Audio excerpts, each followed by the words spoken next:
Added. I'm on it.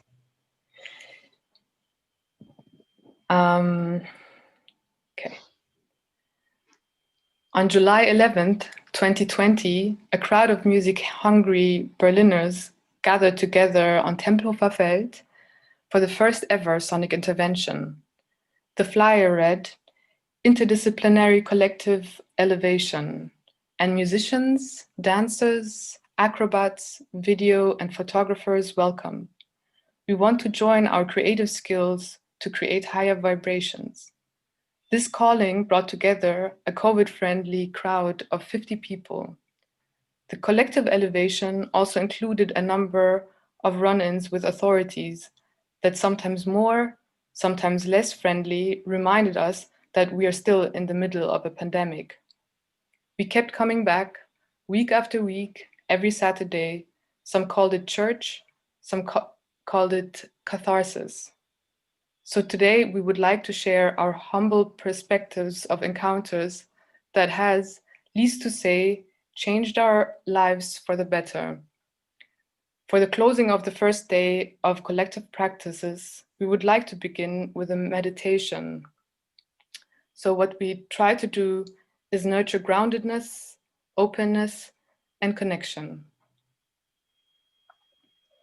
So we'd like to invite everyone who's shown up here with us tonight. Thank you for being here. Take a moment with us and take 3 deep breaths to just tune out and then gradually tune in again. Release any worries of the day and come on this vibrant, nostalgic journey with us.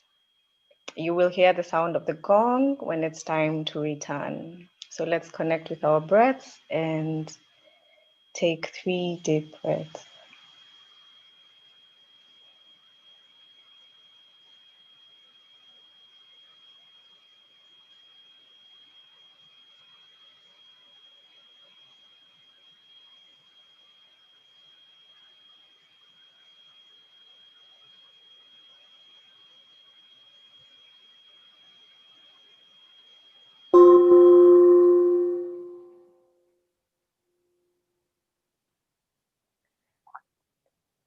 We commenced our presentation by introducing sonic intervention.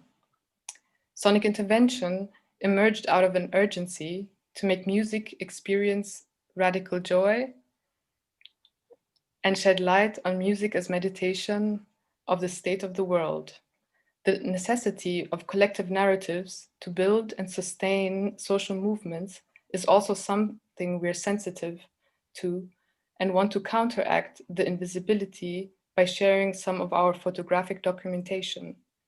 Sonic intervention is a project that emerged organically from a pure need, namely that of creating community through music with and for people during a time of social distancing.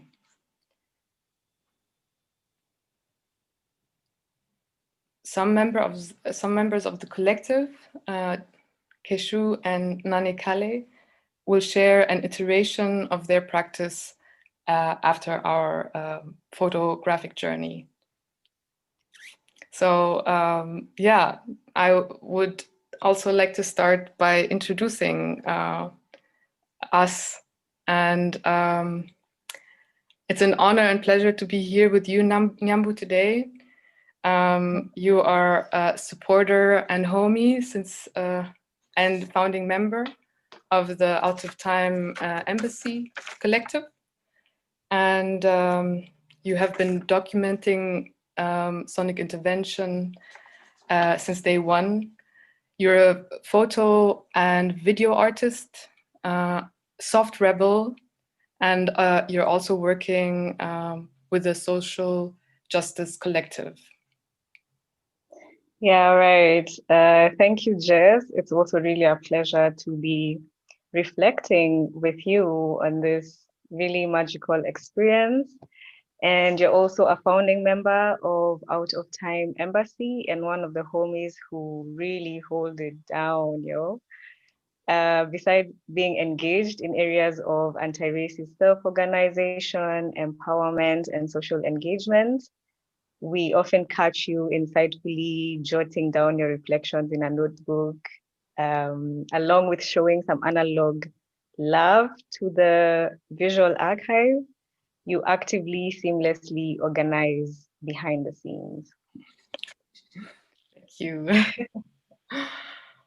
Yeah, so let's take this journey. Yeah, and I think a very fitting place to start this journey is to sort of time travel to a moment I hold very dearly in my heart. It was the day, the 25th of July, where our homie, sister, friend, Dumama, aka Gugu, and Dunya were chanting power to the people, people's power, and no justice, no peace. And I remember you were there too, Nyambu. You want to share how you experienced that moment?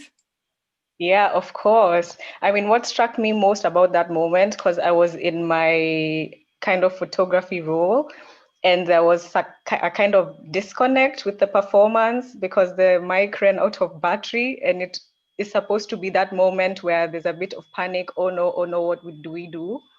But all of a sudden, just in the flick of a finger, like the audience just started to gravitate towards the stage the dance floor where Dumama was, where all the other performers were, and they began repeating this chant, and all together there was just this mass of different tone of voices going like no justice, no peace, power to the people, and just jumping around. What a moment, yo. It was such a moment. It was so powerful.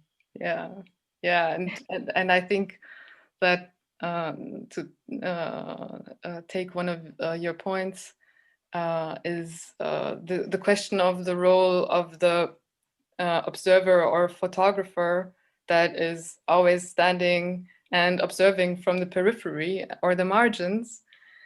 And this moment, and those were thoughts I was confronted as well as someone that is not a musician, but loves music very much.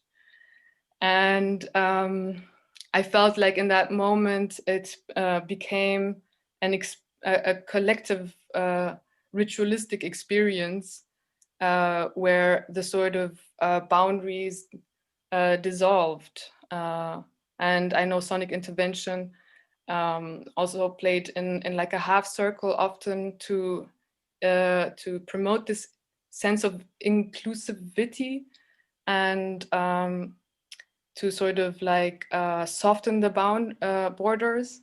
But as it happens, it usually is always in two parts.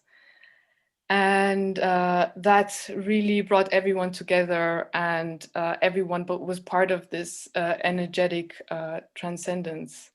But for those that weren't there, we would like to share a short video that sets a bit of the tone and yeah, is a bit of an atmospheric journey.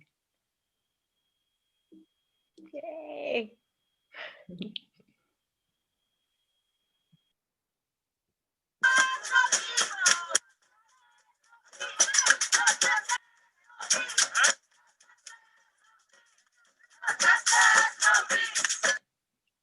Yeah, and I'm still like my feet can't stand still when I hear that. And Me neither. yeah, it was like being like gradually recovering from this sort of very widespread burnout that so many activists experienced in the first quarter of 2020. It was just a moment of releasing and connecting and transcending at the same time. Yeah, how did you experience the setting and the climate to where you found sonic intervention to act as a release or as a space of solidarity? Yeah, cool that you asked, because like I share in the same feeling, the transcendental feeling, because the fact that these kinds of moments were happening simultaneously in different parts of the cities, like we're in the same place, and there were times I would even start my day at demonstration and end my day at sonic interventions. And for me, it felt like this safe space where I could come and release all this build up tension in my body, a space where I could be together with people and not feel like we are interacting, being motivated by how we identify or the struggles that we know about or that we are accustomed to, just simple being. It was like being suspended in a time and space where not so many things matter except connection through music, like just pure vibes, you know? Mm. It was, and this for me was like solidarity in its purest form. It was resistance also in its purest form, because it's a time where you're expected to be discouraged, you're expected to be depressed, sad, like all the time whenever you're connecting to the news and seeing what is happening all around the world. And to be able to just bring our energies in one place, in nature, under the skies, like ritualistic, as you say, because we would finish the day together, we would finish the week together. Yeah. As the sun is setting. And this was so symbolic in so many ways Yeah. and very moving also. Yeah. Yeah. Yeah, and it's also good that you mentioned the endings because what from the sort of beginning to end, to me, restored a kind of faith in humanity and in people also. Clearly, my perception having been tainted very much by the hardness and the sort of like frustration and anger and anxiety.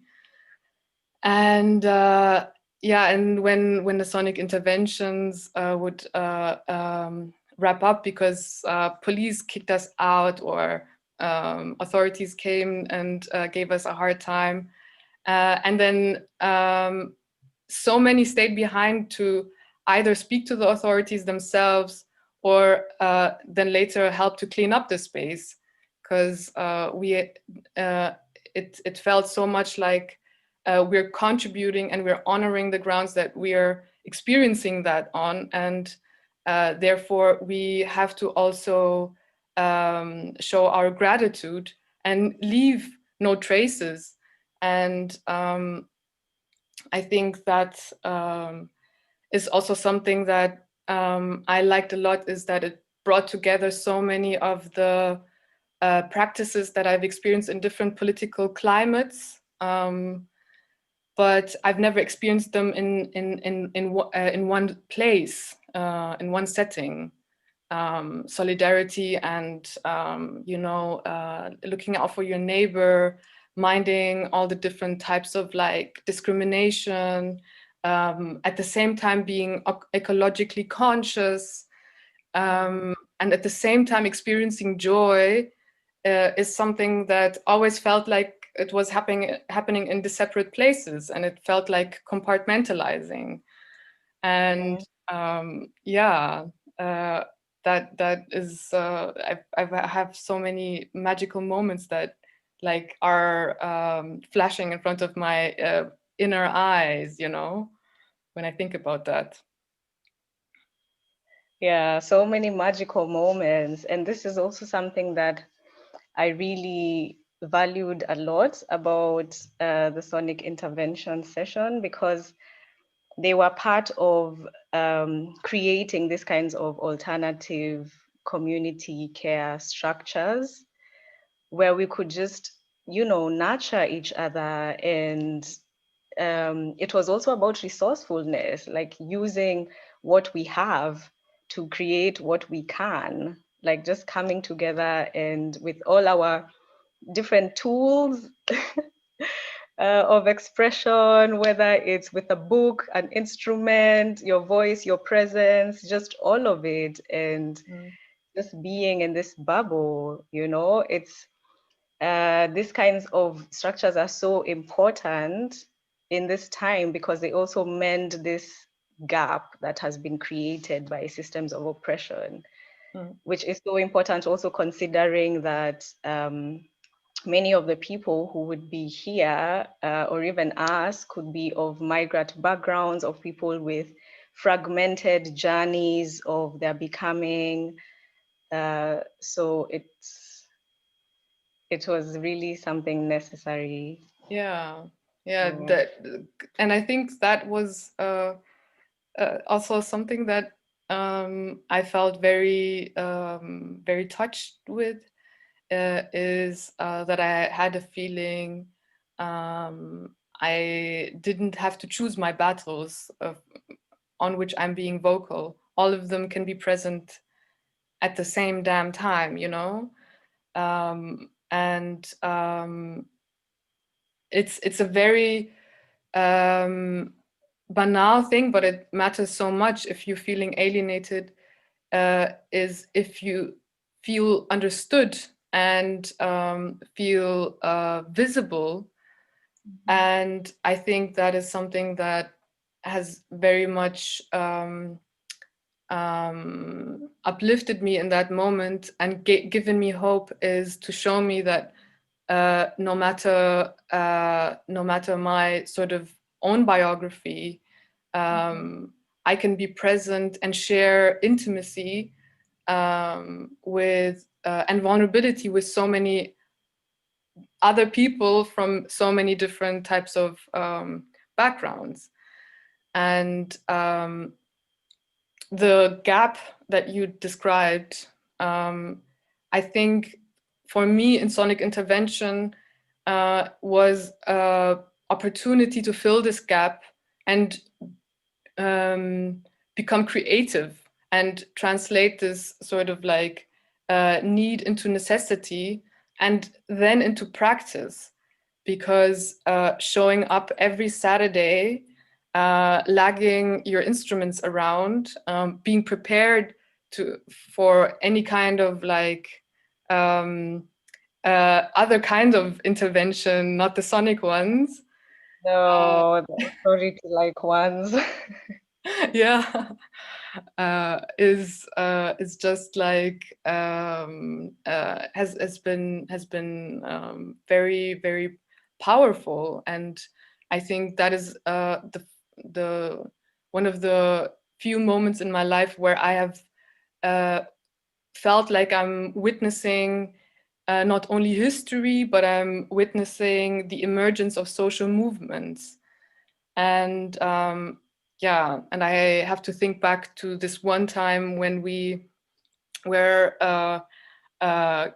just had set up our instruments, and then the park police security came and they kicked us out, and they wouldn't let they weren't able and open for negotiation. And then we migrated to Hangar 1, which meant that everyone present there grabbed whichever instrument they could take, cleaned up the trash, and then we like missioned over to Hangar 1, which is like a kilometer away. And Was that the Exodus? that was the Exodus. And Yeah. that was a moment when I was standing on top of a hill, looking down at the sort of crowd of people that are just like walking in one line. And I remember like we just like had our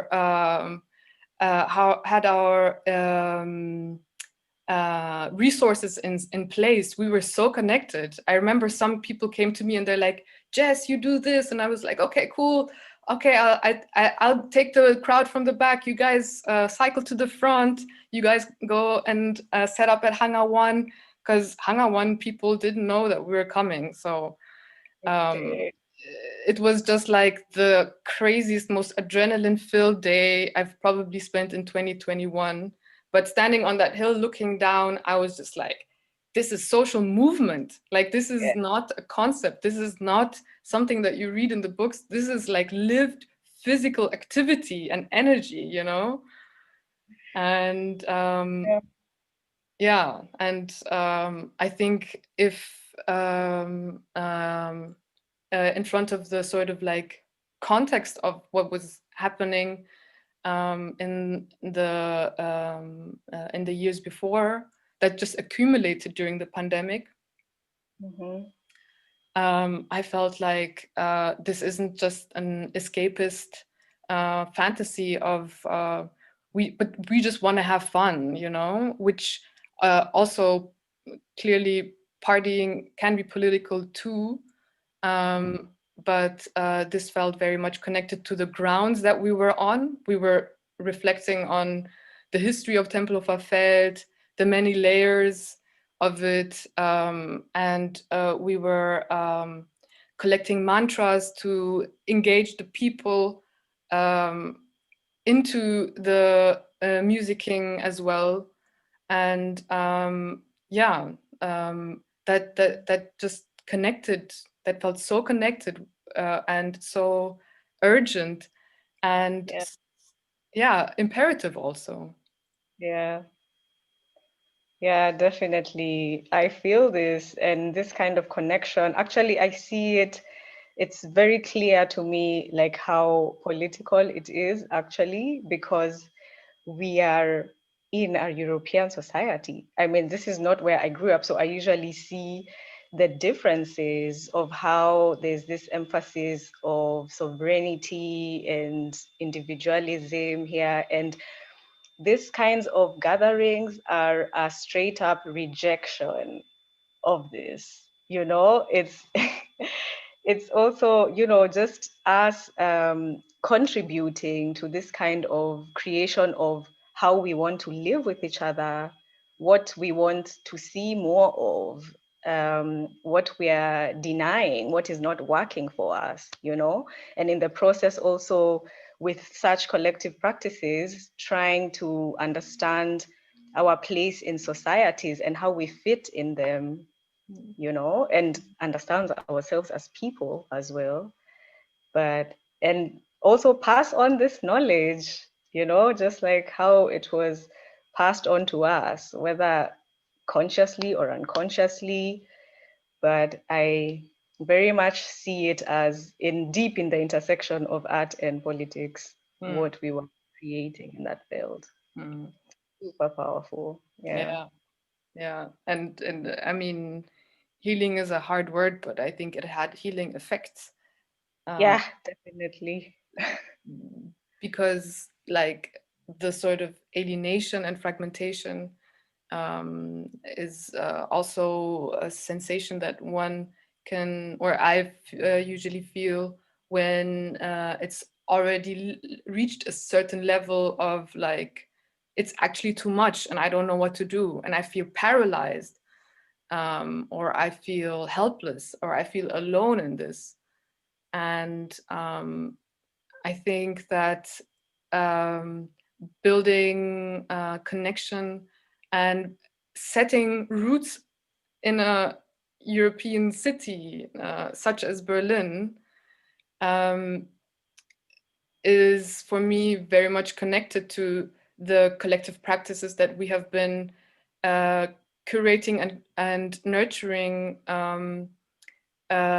during sonic intervention, but also that we like, you know, really try to show up for community and say, as you said, you know, not take it just as a sort of egocentric enjoyment, but sort of also acknowledge that there have been leaders that have like paved the way for us, and like we've inherited knowledge, we've got a certain type of like privilege and freedom to expand, but we realize that there's still much more work to be done. And I think that is also something that I like about your pictures as well, and the sort of archive that we're building in dialogue, is that it acknowledges this and doesn't downplay the importance of an emergent phenomenon such as that. And also taking the lesson of not wanting to normalize activist burnout or to compromise our own mental health for the bigger good. And I know there are moments where that is imperative and necessary, and but at the same time, we all as human beings need to decompress and release, and also tune in again with our sense of our spirituality, and you know, bring together everything from all over the world, you know, like Peruvian, Chilean, you know, you're from Kenya, my mom is from Ethiopia, you know, South Africa, German, Algerian, Canadian, Chinese descent, you know, it's all there. And what the sort of alienation that is very much a phenomenon of the late capitalistic sort of societies is that it's all boils down to which career are you doing, what do you identify with, who are you, what do you do. And I felt like that it surely it all matters, but it showed me that that we're not alone with our sensations and our emotional experiences, and that there's also a potential to enrich each other's understanding of being in the world by collectively trying to make sense of it and collectively share our grief and share trauma, and then also try to really look at what can we contribute for those after us, but also what can we do for us to stay afloat, you know, and to keep on carrying on, and not be oblivious to the sort of moment that we're in. And yeah. Yeah, I really like how you put that. I don't think there's really more I could add to that, but just to reiterate, yeah, that's really it's moving that it also created this space where we could practice our activism in a way that also preserves our own mental health, which is something that's so important. And also for us to be able to archive this, to be here, first of all, to be able to show up for this, participate, contribute, and then archive it, be on this joint exploration of archiving and passing it on, because that's really what archiving is about, I feel.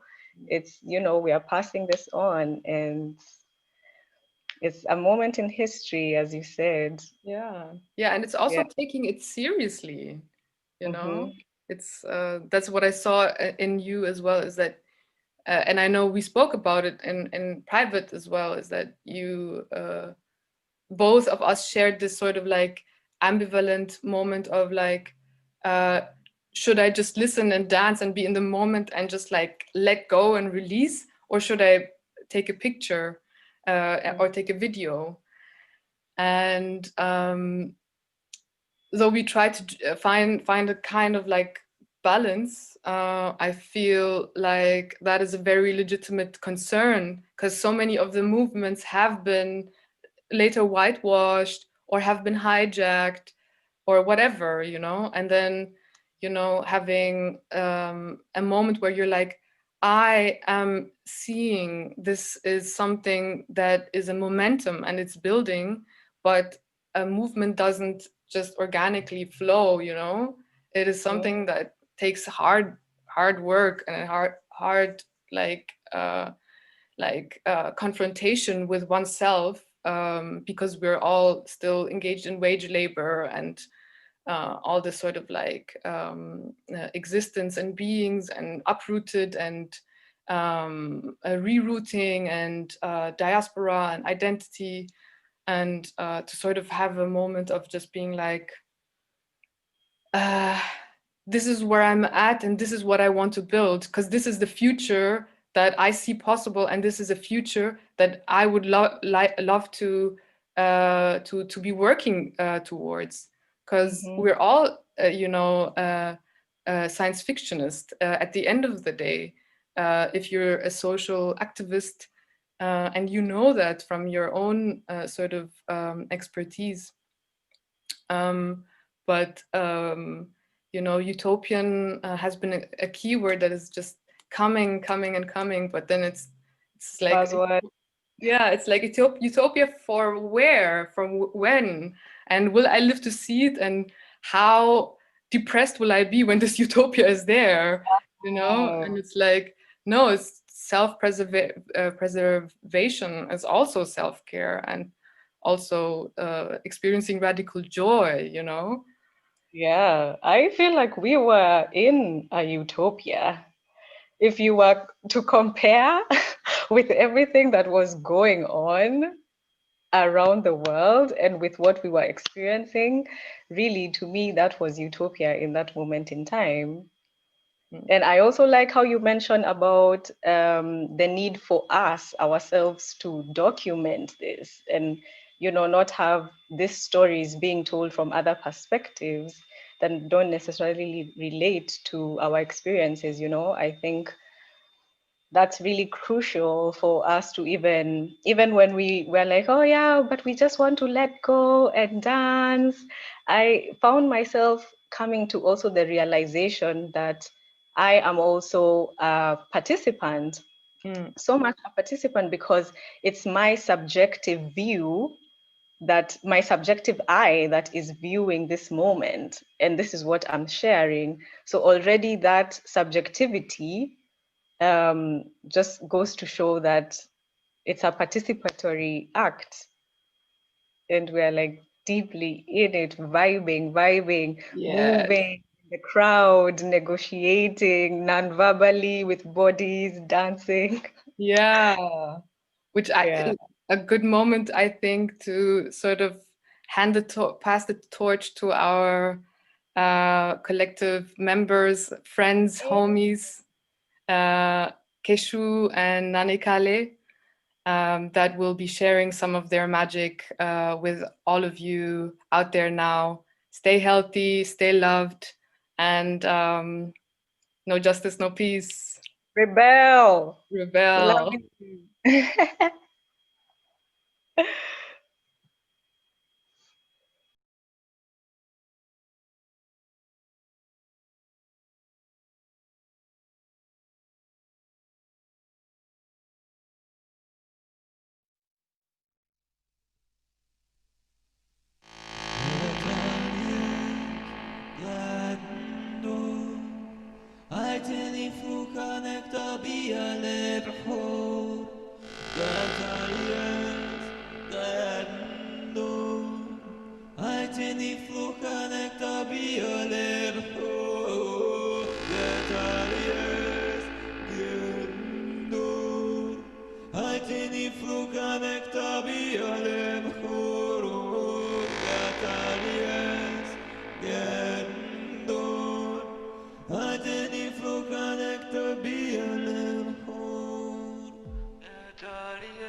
I'm a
Yeah.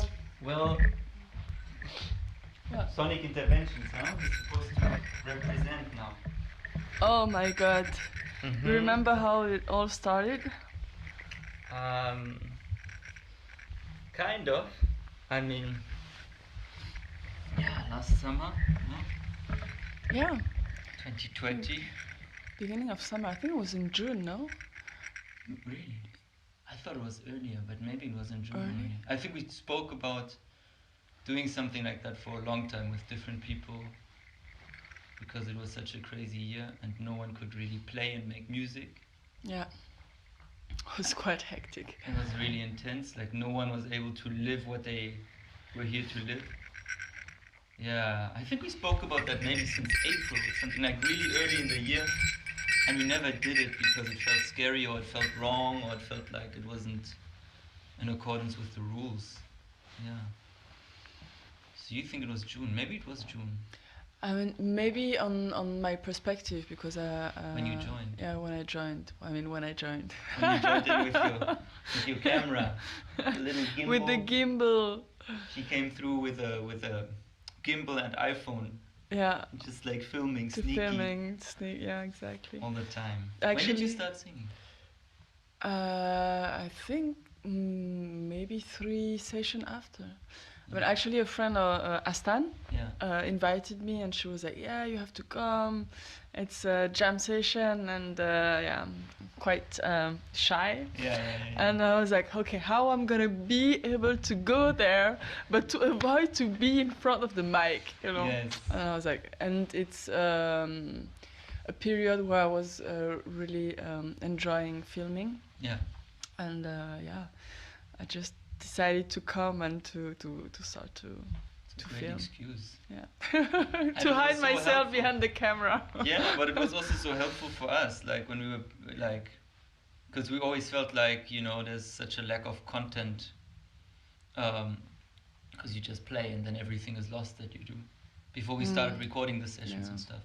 So it was really helpful that people came through. I think I don't know who said that, but someone, I think Matt even, when he was when he was still around, he was like really happy. He was like, "Oh man, this girl's always here," because he didn't know you, I think, back then. Or maybe he did. Not so much. Not so much, yeah. And he was like, "She's always here filming, super nice." And you were like, "Yeah, I'm gonna drop the content with you.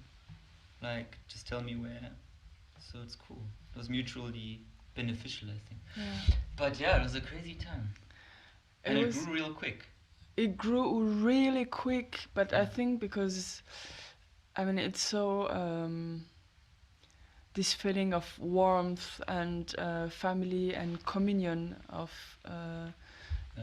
being around, and such an exchange of energy and vibe, and it felt like that, you know, like especially in those moment where we had like no place where to express ourselves in a way and put out this energy. Yeah. Oh, that was kind of the last place we had.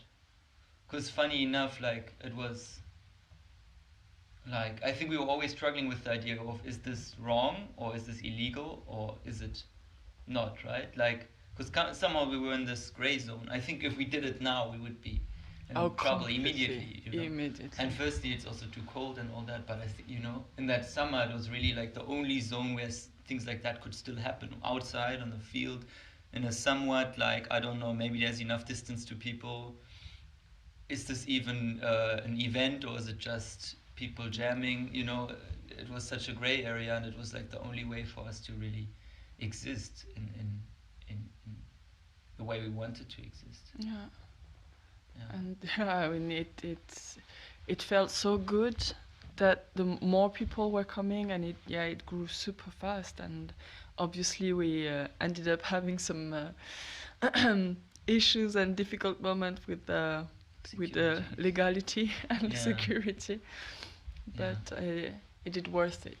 It was totally, and I think for me it was also so interesting because it was the first time in my life where I personally, because I could see it in different other spaces for sure, but where I can personally see how music and revolution are so closely intertwined, because it almost became a rebellious act to just play music at that stage. Yeah, you it know? was. Because it was so almost, at least in that time or in this time now, systemically like almost demonized as like it's the worst thing you can do. Like bring people together and sweat and dance and sing together. Like do all the things that will transmit germs and make you feel bonded too. So it really became this rebellion where, and I would have never thought that in Germany in this time, this would become a rebellion so quickly, like just playing music. Because in other countries, for sure, because of different laws or different socio-political makeups, it's, depending what you talk about and all that.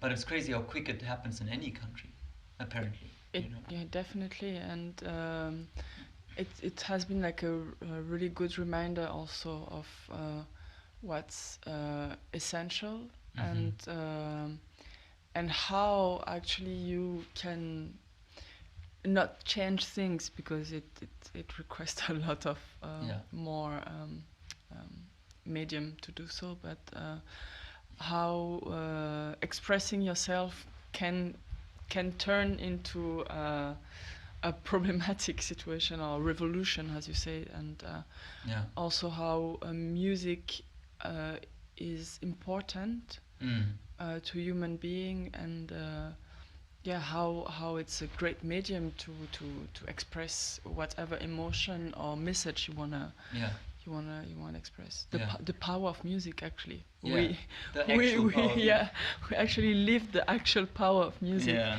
those phrases became like I think we maybe had a chance to not redefine, but like reimagine or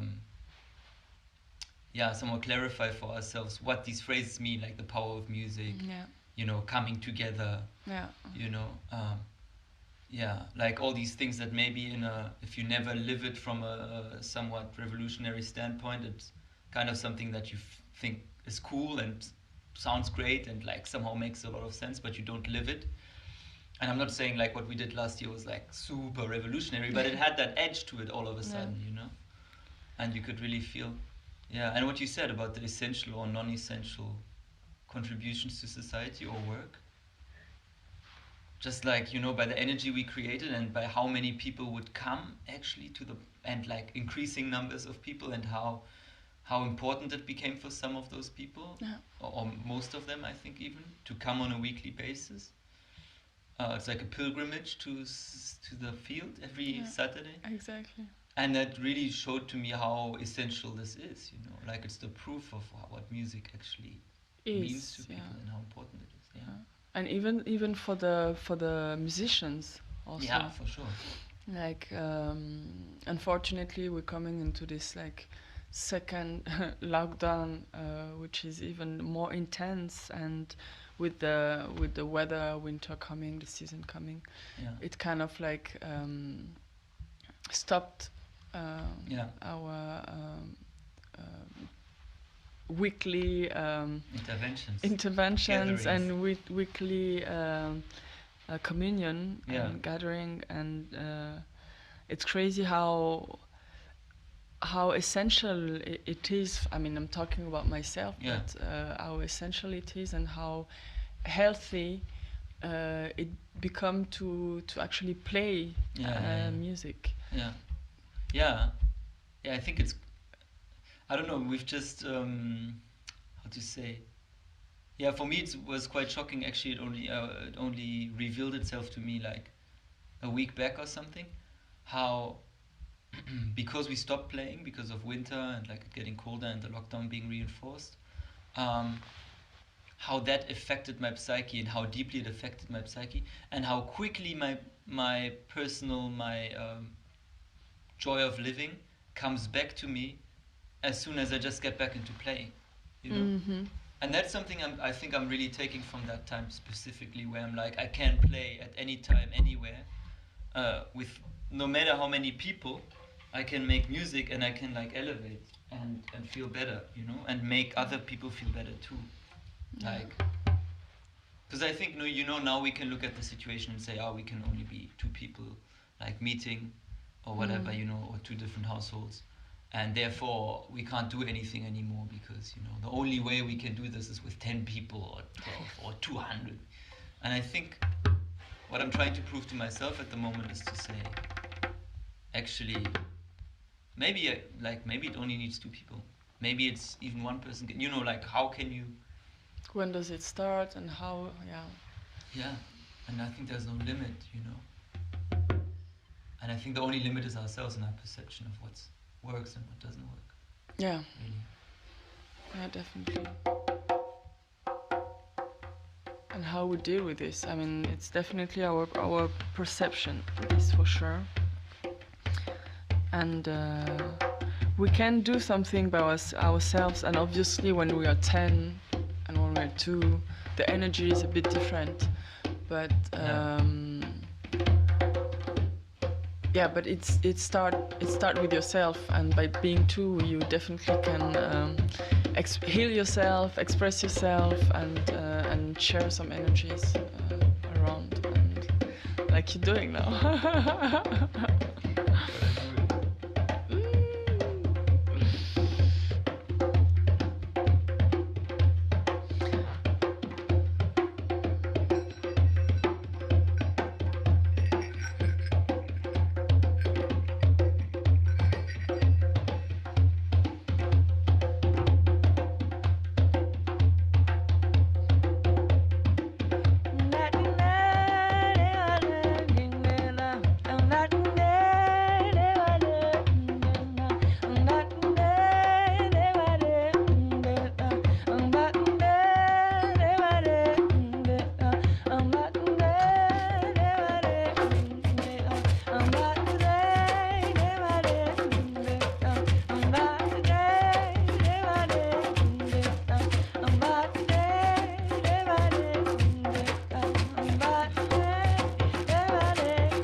changes everything about a moment if you do it. It's like, I don't know, just maybe it's the molecular structure of the air, or I don't know what is happening. You studied biology, maybe. Well, I don't want to go into this because it's going to take some time, but it make totally sense. Like music is vibration, you know, and the word that we're using have some power. I'm pretty sure you know this. Like research has been done by I think it's a Japanese doctor about the water, and basically what he did is like he took like different glasses and repeated the same word to this water over and over and over and over every day, and after a certain time look up the molecule of the water, and all the glasses who received like positive words, like one was love, the other one joy, they had like a structure in the water super harmonious and really like perfect, if we can say so. And all the glasses who've been repeated like bad word, negative energy, hate, idiots, or anything, like the molecule structure was completely disrupted. And unsymmetrical. Exactly. And just with this, you kind of understand how, because it's just word, but word is music, it's sound, and how it affects the actually physically water. And as human being, we basically are 70% made of water. So then you kind of like make the connection. It's like, wow. Yeah, it only makes sense for sure. I mean, I've had that experience myself, I think, so many times, especially in the past year. Negativity, like negative self-talk, versus any type of communal or singular, whatever, spiritual elevation is like, it makes such a big difference in everything, like in the way you perceive colors, in the way you perceive your body, in the way you perceive other people. Definitely. It's like everything changes, and I think, that's how health is born, or disease is born, to like just from this internal perception. And I think that's the magic or the power of music, or the universality of music, is that it actually speaks to our makeup, what we're made of, and it just changes, or it just enhances the positive and the symmetric structures of and the flow. Within us, Definitely. I mean, you know, we all like live it up to the song. You know, when we are in certain emotion state, we're gonna be like, I want a song to make me feel melancholic, or the joyful kind of songs. And it's crazy how instantly, like it's in the second, it's affects you. And it makes sense also why maybe music is so present in human in human evolution since the beginning. That's true, in every culture and every group of people anywhere in the everywhere planet. Like this need of creating an instrument, and how even if the sound is not the same, the structure is not the same. Like if you see like India, and you know, it's crazy because it's the same thing without being the same. Every culture like try to build an instrument with string or percussive instrument, and like those Czechs, they're super old. Very old concept. I mean, most of these concepts are very old. Exactly. But I mean, I think we should wrap this up because it's getting long. But maybe as a wrap up, like for people, you know, right now with everything that's going on, maybe, I don't know, what would be your word of advice, or like your personal way of dealing, like in a short. Do some music. Make some music. Just make music. Just scream. I don't know. No.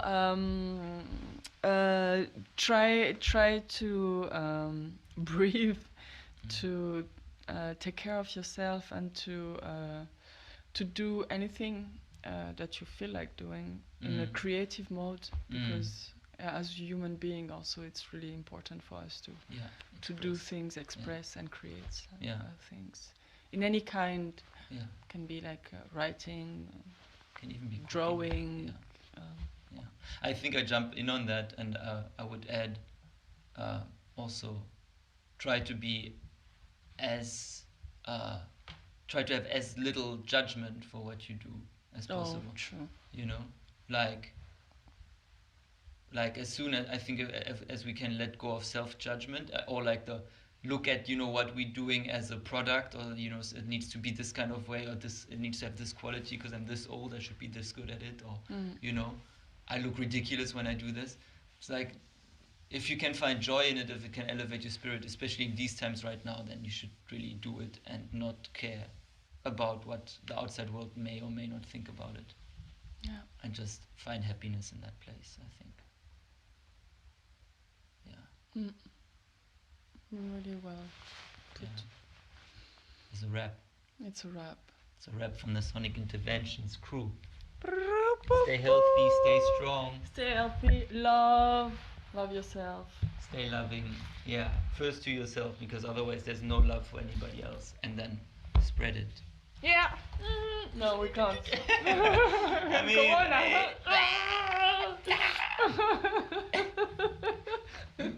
Now we can.